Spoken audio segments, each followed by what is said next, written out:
Hello everybody, and thank you for tuning in to the weekly report. Do we finally have a peace ticket? Just as the Harris-Walz campaign was looking for a boost from the content-free Democratic National Convention last week, real drama broke out that pulled the country's attention back toward Republican candidate Donald Trump. Rumors had been swirling for days that Robert F. Kennedy Jr. might suspend his independent run for the White House and endorse Donald Trump, and on Friday, he did just that.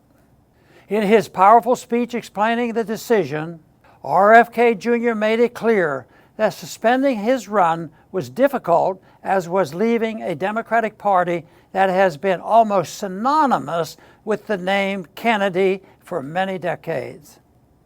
On both issues, RFK Jr. explained that he was guided by principles and values over party orientation and the fluff that has increasingly come to characterize American electoral politics.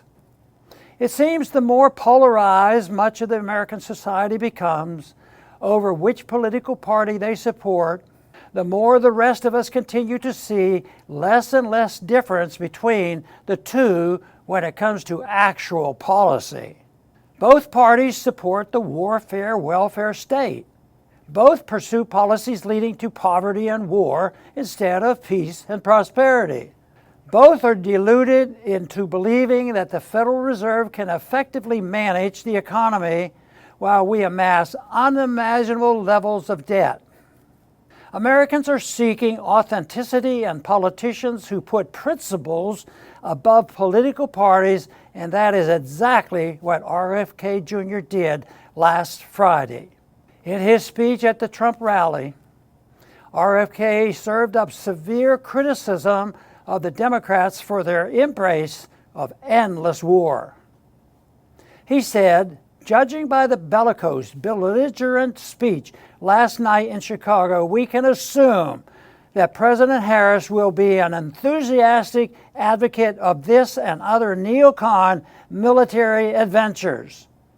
President Trump says he will reopen negotiations with President Putin and end the war overnight as soon as he becomes president. This alone would justify my support for his campaign."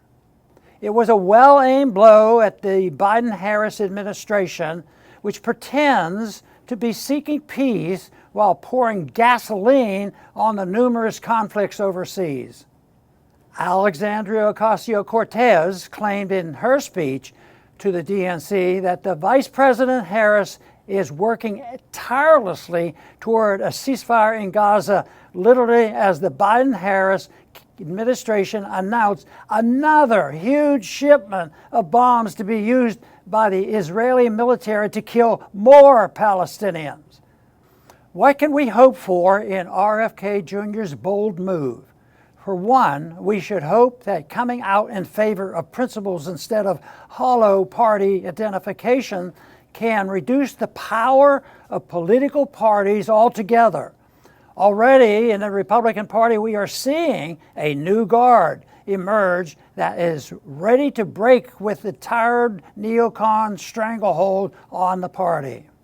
So does RFK Jr.'s endorsement of Trump on principles rather than parties mean that we finally have a peace ticket to support? The short answer is no. We don't have a peace ticket. Many of us who hoped that the first Trump presidency would be that peace ticket were disappointed to see the likes of John Bolton and Mike Pompeo litter the administration. There is always the chance of a repeat of these mistakes, and neither Trump nor RFK seems reliably in favor of an end to the slaughter in Gaza. So no, this is not a peace ticket, but at least with what we have seen this past week with RFK and Trump, we get the feeling that peace is on the menu. Let's get it started.